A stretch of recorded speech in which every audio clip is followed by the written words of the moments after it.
लेकिन तभी से घर में माखन वो चुराने लगे, क्योंकि भगवान तो अपनी लीलाएं दर्शाते हैं। भगवान कृष्ण जब माखन चुराने लगे तो एक दिन घर में ही माखन चुराया। देखा कि मटकी रखी हुई है, बड़ा सा माखन का गोला लिया। बताओ आप सबके यहाँ दूध होता है? नहीं होता है। अच्छा, किनके यहाँ होता है? बस तुम्हारे यहाँ? ये पूरा गांव बिना दूध वाला है? जय हो। अच्छा एक बात बताओ, तुझे दूध नहीं खाती है, दूध नहीं पीती है, तुझे का भात खाए खा इतनी मोटी हो रही है? खाती हम बर्गर पिज्जा खाने वाले, चाय पीने वाले, दूध नहीं पीते। हाँ। कहते आप लोगों को वैसे आज नहीं होता तो कभी तो दूध खाया होगा, मट्ठा भी खाया होगा। अच्छा आप लोग बता सकती हैं कि माखन किसको कहते हैं? मट्ठा अलग होता है, मक्खन अलग होता है, दूध अलग होता है। बता सकती हैं? क्या कह रही हो देवी जी? क्या बता रही हो? बता दो हमें भी। कहीं बताएं तो पर शर्म लग रही है। ऐसी काय की शर्म? हमारी का नाक बड़ी है, अच्छा दांत बड़े हैं। हाँ। अब जी विश्व भोला के छोरा कह रहे थे, दीदी तुम्हारी नाक बहुत भारी है और ऐसी है कि तो फट्टी भूसा आ जाए। हम कही हो भैया तो भरती है भूसा, हमारे घर भैंसियन को कमी है बहुत, खाती हमारी तो पैरा खाती भैंसियन, तुमका भूसा देवे कहाँ से? बोली भक्तवत्सल भगवान की। कहते हैं कि जिसे आप नैनो कहती हो ना, उसको माखन कहते हैं। दही उसको कहते हैं जो आप दूध जमाती हो फिर वो जम जाता है, उसको दही कहते हैं। और जो आप मथ लेती हो, उसका घी निकाल लेती हो, तो उसको मट्ठा कहते हैं। इतना तो पता ही होना चाहिए भैया। करीं पता तो कुछ था, लेकिन थोड़ा थोड़ा नहीं था तो इसलिए नहीं बताया। कोई नहीं। अब भगवान कन्हैया ने देखा कि मैया ने माखन निकाल कर रखा। मैं कान्हा सोच रहे बड़ा सा गोला आज चुराऊंगा, मैया मुझे माखन नहीं देती। और मैया कहती लाला इतना बड़ा तू गोला खाएगा माखन का, तू कहीं अटक जाएगा तो क्या करेगा? मैया थोड़ा थोड़ा सा खिलाती है। लेकिन कान्हा ने देखा मैया तो खाना बना रही थी। तब तक भगवान कन्हैया ने सोचा चलो कोई नहीं, आज तो माखन ही चुराते हैं। भगवान कन्हैया छोटे छोटे पैरों को लेकर के गए। जैसे मटकी के पास पहुंचे, भगवान कन्हैया ने देखा मटकी रखी। भगवान कन्हैया ने माखन तो खाया, लेकिन मटकी भी फोड़ दी। जब कृष्ण ने मटकी फोड़ दी तो मैया कहने लगी, ए कन्हैया, अरे तुझे माखन खाना था तो तू खा लेता, लेकिन तूने ये मटकी क्यों फोड़ी? भगवान कन्हैया कहते मैया हमने मटकी नहीं फोड़ी, फिर किसने फोड़ी? और देवियों की आदत ये होती है ना, अगर कुछ काम बिगड़ जाए तो कहती बिगड़ा तो बिगड़ा, कैसे बिगड़ा? ये कैसे कहने की बड़ी आदत हो गई। तो अब मैया यशोदा कहती लाला तूने मटकी फोड़ी तो कैसे फोड़ी? छोटी सी छड़ी उठाई, कान्हा के पीछे पीछे दौड़ने लगे। कन्हैया के पीछे पीछे जब दौड़ने लगे, अब मैया यशोदा, कन्हैया आगे आगे भाग रहे, मैया यशोदा पीछे पीछे। और एक ही बात बोलती, लल्ला रुक जा, तू ये बता कि तूने माखन की मटकी फोड़ी तो कैसे फोड़ी? भगवान कन्हैया बोले मैया रुक जा, बताते हैं। कन्हैया ने छड़ी उठाई और फिर चढ़ गए ऊंची दीवार पर। ऊपर मटकी लटकी थी और जैसे ही मारी उस मटके में, बोले मैया ऐसे फोड़ी। दूसरी मटकी भी फोड़ दी कान्हा ने। मैया कहती लाला अब तो मैं तेरे से बहुत ही तंग आ गई हूँ, परेशान हो गई हूँ। अरे तूने मटकी फोड़ी, आज मैं तुझे नहीं छोड़ूंगी। देवगण बड़े प्रसन्न हो रहे हैं। बाबा नारद देवताओं से कहते हैं देवताओं देखिए, तीनों लोगों का स्वामी वो माँ की छड़ी से कैसे डरकर भाग रहा है, जो तीनों लोगों को परास्त कर सकता है और एक यशोदा की छड़ी से डर रहा है। देवता कहने लगे, नारद ये तो माँ की छड़ी है, पता नहीं कितनी पड़ जाए, क्योंकि माँ में अगर ममता होती है तो सब कुछ माताओं में भरा है, और ये माँ की छड़ी है। माँ की छड़ी से तो तीनों लोग ही डरते हैं। भगवान तो अपनी लीला दर्शा रहे, भगवान कन्हैया भागते जा रहे, मैया यशोदा पीछे से कन्हैया को पकड़ा, बोला आज छोड़ेंगे नहीं। कहा छोड़ेंगे नहीं, बोले नहीं। मैया यशोदा दौड़कर आई उखल के पास। माता उखल जानती हो? कोई जानता है? पीछे बुजुर्ग लोग बैठे हुए तो जानते होंगे। जानते हैं आप लोग? हाँ, आप लोग नहीं जानते? उखरी बड़ी हद की बात है भैया। हम जाके घर में जा तो उखरी देखते हैं। अब जा देखो, पहली बार तो इतनी जमीन में गड़ी हो गए और नाम का धरे उखरी। गड़ी तो जमीन में है, नाम है उखरी। ये देखो, तो हम सोची कहूँ, हम एक जगह गए थे ना, तो भी बोली बिटिया खाना इतने खाली। हमने की काय मैया कान लगी इतने उखरी है। तो पहले तो हम सोची बखरी है, कोई बखारी में भूसा भरे, तुम के मैया हम तो इतने बैठ जाएंगे। बोल नहीं नहीं, उधर उखरी है। हम सोचे कहा उखरी है, भगवान जाने। आज तो बड़ी मुसीबत में फंस गए। कान लगे लाली तू नहीं जानत, धानी जाने कूटी जानती, बाय उखरी है। हम कही मैया जा तो धरती में गली का तो उखरी है। सजी देवी क्या कह रही उखरी है। पहले धान कूटी जाती थी, लकड़ी की आती थी बड़ी सी, और माताएं खड़े होकर के धान कूटती थी। और आजकल छोटो सो पत्थरा जमीन में गाड़ लो, बोले जी उखरी है। सुमैया यशोदा उसी जगह पहुंची और कान्हा को बांधने का प्रयास करने लगी। घर में जितनी भी रस्सियां थी मैया यशोदा लेकर आई, लेकिन कन्हैया को बांधती है तो 2 अंगुल छोटी पड़ जाती है। मैया परेशान होने लगी, कहने लगी लल्ला तू कौन सा मायावी है, अरे जितनी भी रस्सी लाई हो और किसी से बांध नहीं पाया मैंने। कन्हैया कहते मैया तुझे बांधना नहीं आता है। कन्हैया से मैया के लाला हमारा तो जवान ही बीत गए, हमें बांधवो नहीं आते, तो वट्टोए बांधने आते हैं। जाए कि ललिता विशाखा उर्मिला सभी सखियों को लेकर आई, बोली अपने अपने घरों से रस्सी लेकर आओ, आज कान्हा को बांधना है। मैया यशोदा सबके घरों से रस्सी लेकर आई, कन्हैया को बांधने लगी, लेकिन नहीं बांध पाई। तब भगवान कन्हैया ने कहा मैया तुझे नहीं बांधना आता, हम बताते हैं कि ऐसे बांधना है। और भगवान कृष्ण खुद अपने हाथों से बांधने लगे अपने आप को, क्योंकि वो जो संसार को बांधाई हुई अपनी डोरी में है, वो आज एक प्रेम की डोरी में बंधने लगे। बंध गई प्रेम की डोरी में चित चोरी, आप चित चोरी हुए बंध गए।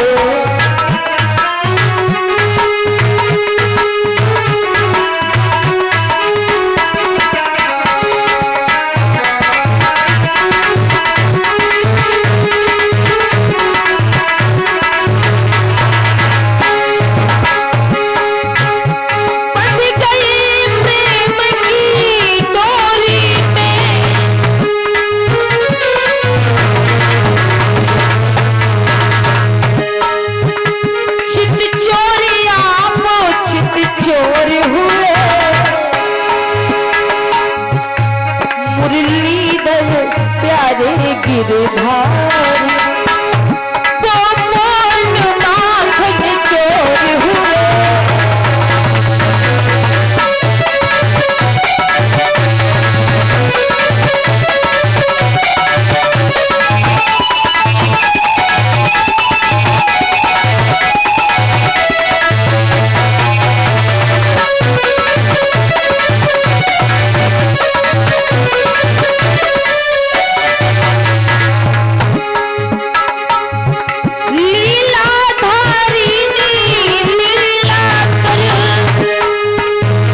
कन्हैया जब ओखल में बंद गए और मैया घर का काम करने लगी, कहने लगी आज मैं इसे शाम तक नहीं छोड़ूंगी, बहुत परेशान करता है। तो मैया यशोदा घर के कामों में लग गई, लेकिन ये भी भगवान की एक महिमा थी, एक बहाना था ओखल में बंद जाना, क्योंकि उन्हें तो उद्धार करवाना था।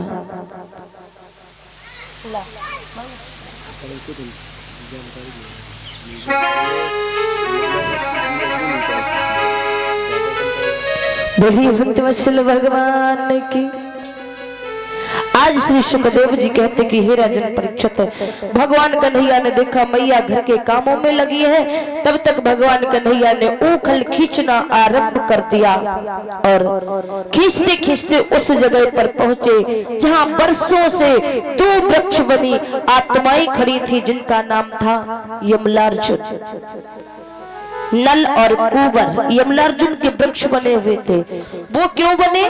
एक बार देवर्षि नारद भ्रमण करते हुए निकल रहे थे, तो वो दोनों जल में स्नान वस्त्रहीन करके करते थे। उनके साथ में इंद्र की अप्सराएं भी थी। तो अप्सराओं ने तो वस्त्र धारण कर लिए इंद्र को, देवर्षि नारद को देखकर, परंतु नल कुंवर ने वस्त्र नहीं धारण किए। देवर्षि ने श्राप दे दिया, जाओ तुम वृक्षों की भांति विश्रम बनकर खड़े हो, तुम वृक्ष हो जाओ। दोनों देवर्षि नारद के चरणों में जा गिरे, प्रभु मुझे माफ करना, मेरा उद्धार कैसे होगा, मुझे बता दीजिए।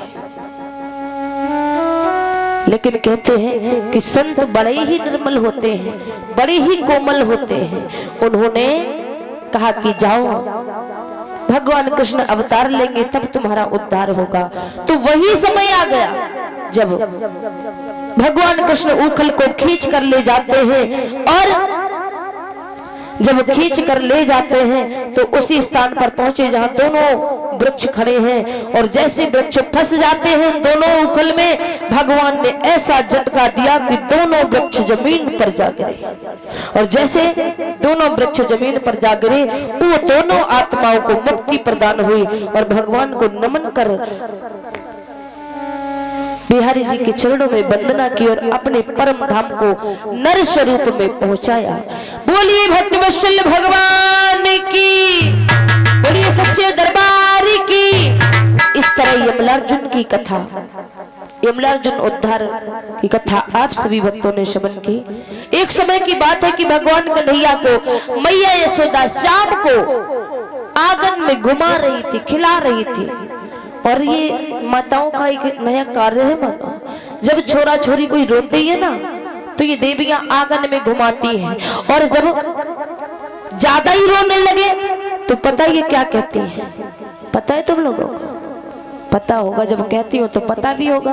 कहते हैं कि देखो वो चंदा मामा दिख रहा है, चंद्रमा को कहती है चंदा मामा दिख रहा है। और अगर कहीं बिल्ली नजर आए तो कहती बिल्ली मौसी, अगर घर से निकल जाए तो कहती बिल्ली मौसी आ गई। अब जा समझो, जब बिल्ली जिनकी मौसी तो जेऊ तो बिल्ली हो जाएंगी। हाँ, ये देवियों की आदत है। मैया यशोदा भी कहने लगी लाला, अरे तू रोता क्यों है? अरे बता दे, तुझे मैं इतने खिलौने ला रही हूँ तो फिर भी रोए जाता है। भगवान कन्हैया कहने लगे मैया हमें तो वो चंदा खिलौना ही चाहिए।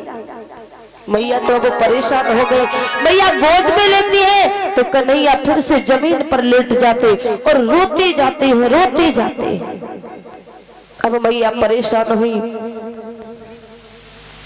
और हुआ क्या?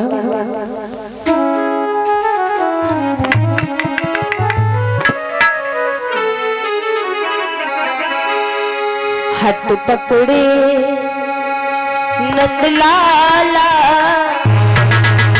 हाथ पकड़ी नंदलाला, मैया री मोहे चंदा ला दे।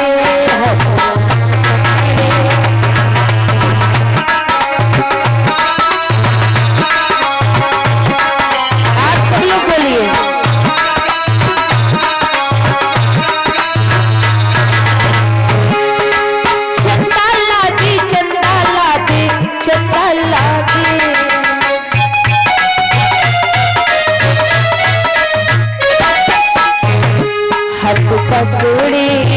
नंद लाला मैया री मोहि चंदा गे।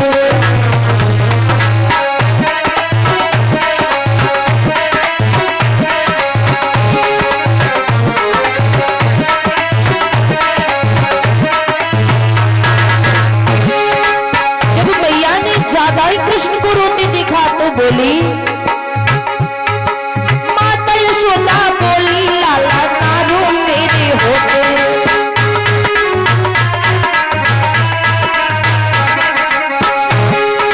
हाय कैसी अखियां हुई है तेरी रोते रोते।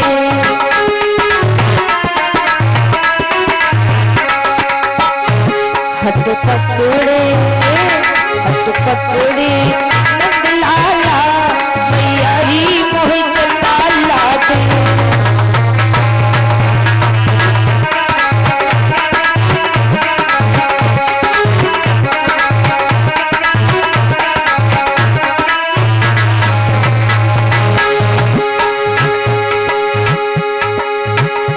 हाथ पकड़े नंद लाला मैया री मोहि चंदा लागे।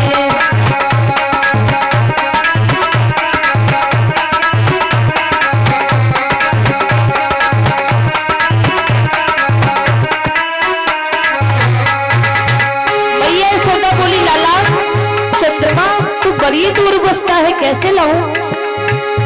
बोले चंदा मामा दूर बसे है कैसे लेकर आऊं? फिर भी तू ना माने तो मैं थाली में दिखलाऊं। हाथ पकड़ी नंद लाला, हाथ पकड़ी नंद लाला मैया री मोहि चंदा लागे।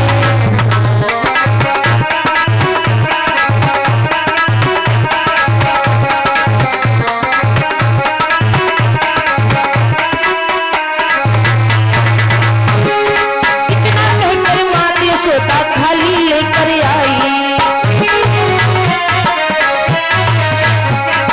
पानी भरकर चंद्रमा है बैठाई दिखलाई।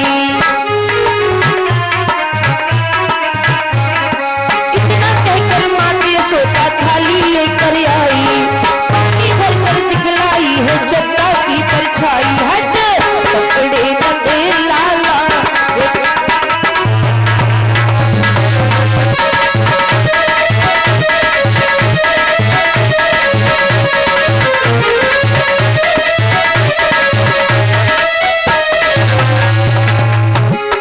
कृष्ण का भैया खुश हो करके बजे लगा के ताली।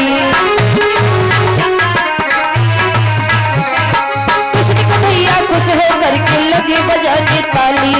मैया के पहचान में आ गए भक्ति वाले। हाथ पकड़े तब हंस गई नंद लाला मैया री मोहि चंदा लागे। पकड़े नंद लाला मैया री मोहि चंदा लागे। पकड़े नंद लाला मैया री मोहि चंदा लागे। पकड़े नंद लाला मैया री मोहि चंदा लागे। बोली भक्त वत्सल भगवान की। भगवान कन्हैया को मैया ने अपनी जाल में फंसा लिया।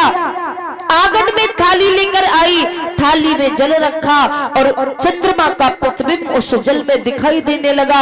और जैसे भगवान कृष्ण ने चंद्रमा को देखा, उस थाली में हाथ डुबोया और जैसे हाथ डुबोया तो चंदा मामा गायब हो गई। और जैसे ही गायब हो गई, भगवान कन्हैया जोर जोर से ताली बजा के ऐसे बोले, भैया देखो चंदा मामा हमसे डरता है। मैया प्रसन्न हुई, बोली लाला तू इतनो तो न है कन्हैया, और तू बातें तो बड़ी बड़ी करे। अरे तो से चंदा मामा डर गए? बोले हाँ भैया, जैसे हमने पकड़ा चंदा भाग गया। तो भगवान कृष्ण की ऐसी बाल लीलाएं थी, मन को मोह लेने वाली। बाके बिहारी घनश्याम उस ब्रजमंडल में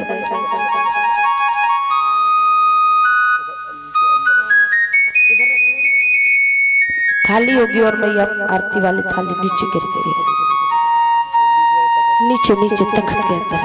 नहीं नहीं, थाली थाली, अरे थरिया गिर गई है। यही कहो जाते। बोलिए भक्तवत्सल भगवान की, बोलिए सच्चे दरबार की। भगवान कन्हैया ब्रजमंडल में ऐसे लीलाएं दिखाते थे। एक दिन की बात है, भगवान कृष्ण को लेकर के मैया यशोदा यमुना तट आई। और ये कब की बात है? जब गोकुल में अत्यंत उत्पात होने लगे, जब ज्यादा कंस परेशान करने लगा, तो मैया यशोदा उस वृंदावन में रहने लगी। गोकुल को छोड़कर मैया जब वृंदावन में रहने लगी, तो मेरे प्यारे श्रोताओं, मैया एक दिन कन्हैया को लेकर के यमुना तट जाती है। कान्हा को तो बिठा दिया और मैया यमुना में स्नान करने लगी। और जैसे मैया स्नान करने लगी, तो पृथ्वी माता प्रकट हुई भगवान कृष्ण के सामने। बोली, हे माधव, हे केशव, आपने आज इस जन्म में पहली बार धरती पर मेरे कदम रखा है, इसलिए मुझे अपने चरणों का स्पर्श तो करने दो। अभी तक तो महल के अंदर आप रहते रहे और मैं दर्शन को तरसती रही, लेकिन दर्शन नहीं हो पाए। आज मैया यशोदा उस यमुना में स्नान करती है, लेकिन तब तक धरती मैया प्रकट हुई, भगवान से वरदान मांगी। भगवान ने कहा, माँ, मैं तो सदा ही तुम्हारी गोद में खेलता हूँ, लेकिन माता पृथ्वी के पास में देने के लिए कुछ नहीं था। बोली, कान्हा, मेरे पास तो कुछ नहीं है, बस एक मिट्टी का डेला है। अगर तू इसे ही ग्रहण कर ले, मैं समझ जाऊंगी कि मेरे माधव मुझे कितना प्रेम करते हैं।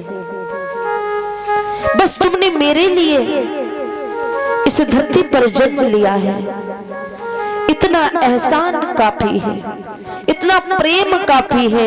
और पृथ्वी माँ कहने लगी है, कान्हा,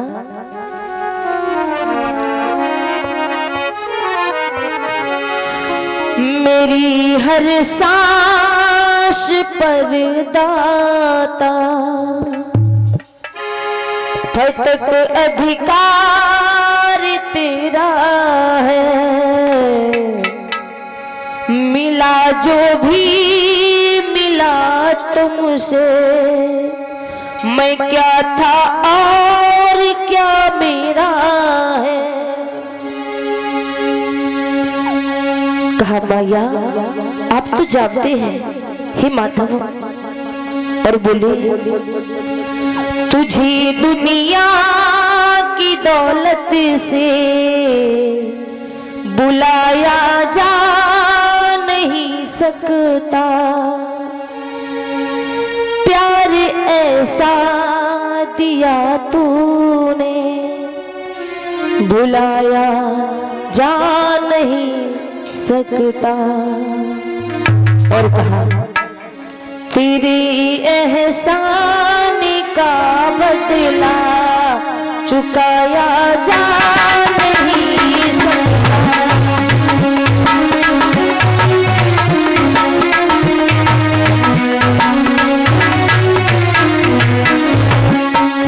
आजकल के तो लोग गाते हैं, पता क्या, संसार की प्रेम के चक्कर में क्या गाते हैं।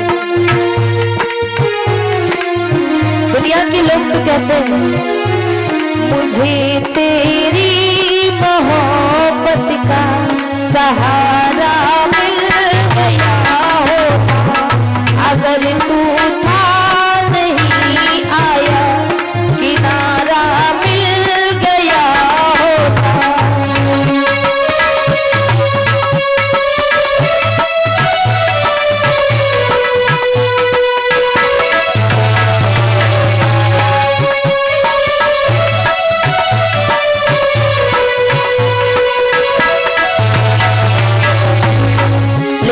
तो घनश्याम से कहना है, तेरे एहसान का बदला चुकाया जा नहीं